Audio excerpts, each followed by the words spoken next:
कहते हैं कि वक्त दिखाई नहीं देता, लेकिन जब वो गुजरता है तो बहुत कुछ अपने साथ ले जाता है। यह कहानी एक ऐसी लड़की की है जिसे हमेशा लगता था कि जिंदगी बहुत लंबी है, कि हर सपना पूरा करने के लिए बहुत समय है और कि जो आज नहीं हो पाया वो कल जरूर हो जाएगा। वह बड़े शहर में रहती थी जहाँ हर कोई खुद की दौड़ में उलझा हुआ था। सुबह की भाग दौड़, शाम की थकान और रात की खामोशी। उसी खामोशी में वह भी जी रही थी। पढ़ी लिखी थी, समझदार थी, सपने देखने वाली थी, लेकिन एक आदत ने उसे धीरे धीरे अंदर से कमजोर कर दिया था। वह हर जरूरी बात को कल पर छोड़ देती थी। आज नहीं, बाद में, अभी नहीं, फिर कभी। यही बाद में उसकी जिंदगी पर भारी पड़ने लगा। हर सुबह वो ये सोचकर उठती थी कि आज कुछ बदलेगा, लेकिन दिन खत्म होते होते सब वैसा ही रह जाता था। मोबाइल, सोशल मीडिया, बेवजह की व्यस्तता और खुद से किए गए झूठे वादे। उसे लगता था कि वह बहुत कुछ कर रही है, लेकिन असल में वह सिर्फ वक्त गुजार रही थी। उसके घर में एक इंसान था जो उसकी इस आदत को समझता था और उससे डरता भी था। वह बार बार समझाने की कोशिश करता था कि जिंदगी मौका बार बार नहीं देती, जो मिला है उसे संभाल कर रखो। वह कहता था कि समय सबसे ईमानदार चीज़ है, जो एक बार चला गया वो लौट कर नहीं आता। लेकिन वो मुस्कुरा कर बात बदल देती थी। उसे लगता था कि ये बातें सिर्फ डराने के लिए कही जाती हैं। एक दिन उसने महसूस किया कि वह इंसान कुछ ज़्यादा ही खामोश है। चेहरे पर थकान थी, आंखों में चिंता थी और आवाज़ में कमज़ोरी थी। उसने पूछा भी, लेकिन जवाब टाल दिया गया। उसने सोचा कि बाद में आराम से बात करेगी। उसी दिन उसे बाहर जाना ज़रूरी लगा। काम, जिम्मेदारियां, दुनिया की दौड़। वह निकल गई यह सोचकर कि शाम को सब ठीक हो जाएगा। बाहर निकलकर वक्त कैसे बीत गया उसे पता ही नहीं चला। हंसी, बातें, झूठी व्यस्तता और जीवन की चमक। उसी दौरान फोन बजा। स्क्रीन पर घर का नंबर था।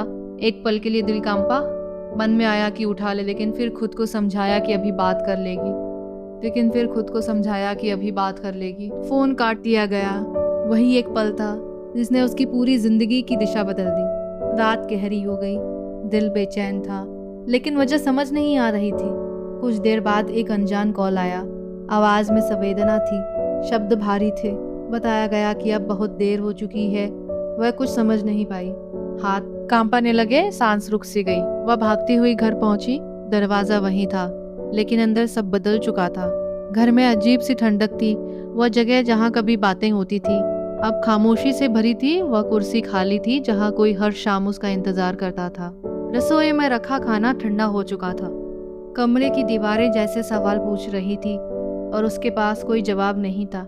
उस रात उसे समझ आया कि किसी का ना होना कितना भारी होता है। वह बार बार उसी पल को याद करती रही जब फोन बजा था। अगर उसने उठा लिया होता, अगर वह कुछ मिनट पहले लौट आई होती, अगर उसने बात टालने की आदत न बनाई होती। लेकिन अगर, और काश से वक्त वापस नहीं आता। अगला दिन बोझ बनकर आया। अंतिम विदाई के समय उसके अंदर कुछ हमेशा के लिए टूट चुका था। आंखों से आंसू नहीं निकल रहे थे, बस सब खाली हो गया था। उसे समझ आया कि वक्त सिर्फ घड़ी में नहीं चलता, वह रिश्तों की सांसों में चलता है।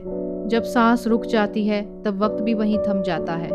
उसके बाद जिंदगी आगे बढ़ी, लेकिन वो लड़की पीछे छूट चुकी थी। शुरुआती दिनों में उसे लगता था कि यह सब एक सपना है और वह कभी भी इससे जाग जाएगी, लेकिन हर सुबह वही सच्चाई सामने खड़ी होती थी। आईने में खुद को देखकर वह खुद को पहचान नहीं पाती थी। आंखों के नीचे काले घेरे, चेहरे पर थकान और मन में स्थायी खालीपन। धीरे धीरे दर्द भी आदत बन गया। लोग कहते थे कि समय सब ठीक कर देता है, लेकिन उसने सीखा कि समय कुछ ठीक नहीं करता, बस इंसान को सहना सिखा देता है। वो दोबारा काम में जुटी। वही रास्ते, वही भीड़, लेकिन नजर अब बदली हुई थी। वो लोगों को देखकर सोचती थी कि कितने लोग ऐसे होंगे जो अभी भी सब कुछ कल पर छोड़ रहे होंगे। कई रातें ऐसी थी जब वो अचानक उठ जाती थी। कानों में वही फोन की आवाज गूंजती थी। पछतावा एक ऐसा बोझ था जो दिखता नहीं था, लेकिन हर सांस के साथ भारी होता जाता था। वह अक्सर उस खाली कुर्सी के पास बैठ जाती थी। कुछ बोलती नहीं थी, बस बैठी रहती थी। कभी पुराने संदेश पढ़ती, कभी पुरानी बातें याद करती, और हर याद के साथ एक नई टीस उठती। फिर धीरे धीरे बदलाव आया। वह अब चीजों को टालने से डरने लगी थी। किसी से बात करनी होती तो उसी वक्त करती थी। कोई काम जरूरी लगता तो उसे बाद में नहीं छोड़ती थी। उसे डर नहीं था, बल्कि एहसास था कि वक्त फिर से उससे कुछ छीन सकता है। उसने अपने सपनों को दोबारा देखा, इस बार पूरी जागरूकता के साथ। मेहनत की, खुद को बदला और धीरे धीरे वह वहां पहुंची जहां कभी सिर्फ कल्पनाएं थी। लोग उसकी तारीफ करने लगे, लेकिन वह जानती थी कि इस मजबूती की कीमत बहुत भारी थी। लेकिन वह जानती थी कि इस मजबूती की कीमत बहुत भारी थी। लेकिन वह जानती थी कि इस मजबूती की कीमत बहुत भारी थी। हर खुशी के पीछे एक कसक छुपी थी। उसने सीखा कि मजबूत दिखना जरूरी नहीं, सच में मजबूत होना जरूरी है। उसने खुद को रोने की इजाजत दी, कमजोर होने की इजाजत दी और सबसे मुश्किल काम किया, खुद को माफ किया। समय के साथ उसके अंदर शांति आने लगी। वह अब अतीत को बदलने की कोशिश नहीं करती थी, बल्कि उससे सीख लेकर वर्तमान को संभालने लगी थी। वह छोटी छोटी चीज़ों में खुशी ढूंढने लगी थी। वह छोटी छोटी चीज़ों में खुशी ढूंढने लगी थी। सुबह की धूप, शाम की हवा और किसी का बिना मतलब हाल पूछ लेना।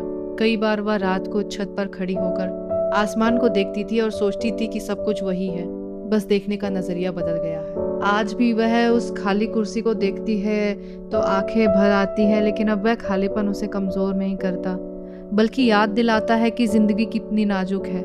वह अब हर उस इंसान से यही कहना चाहती है जो यह कहानी सुन रहा है कि इंतजार मत करो, सही वक्त कभी नहीं आता। जो कहना है आज कहो, जिनसे प्यार करते हो उन्हें आज महसूस कराओ, क्योंकि जो चला गया उसका वक्त खत्म हो चुका होता है, और जो आज है अगर उन्होंने वक्त की कद्र नहीं की तो उनका वक्त भी खामोशी से खत्म